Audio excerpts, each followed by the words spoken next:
Et nous voici à nouveau à Saint-Vincent au Festival des mécaniques anciennes. Et là nous nous retrouvons devant la réplique miniature de ce que vous pouvez voir qui est juste derrière moi, d'une sorte de moissonneuse-batteuse pour faire des bottes de paille. Alors c'est le même principe que le fonctionnement de l'autre qui est derrière, c'est-à-dire que vous avez un fourneau, c'est ça, une fournaise? Oui, bah, si vous voulez voir le foyer.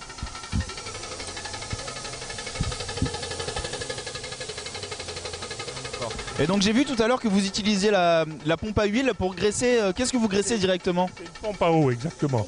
J'ai une pompe à eau mécanique dessus, mais avec un piston de 3 mm. Donc c'est à l'échelle, mais c'est pas suffisant. Donc j'ai réalisé une grosse pompe et comme ça je maintiens le niveau. D'accord, donc ce qui vous permet d'injecter de l'eau à l'intérieur pour rester en pression? Oui, parce que c'est très important de surveiller le niveau d'eau. Il ne faut pas que le ciel de foyer soit découvert, sinon la chaudière fond. D'accord.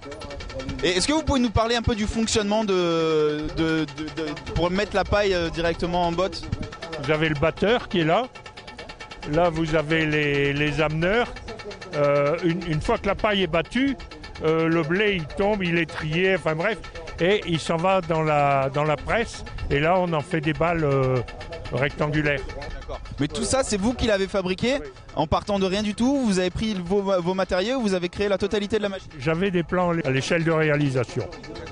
Et vous avez réalisé d'autres miniatures ou c'est la seule que vous avez faite?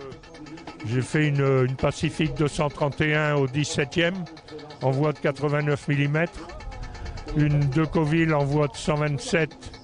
Je tire 5 adultes ou 12-13 enfants.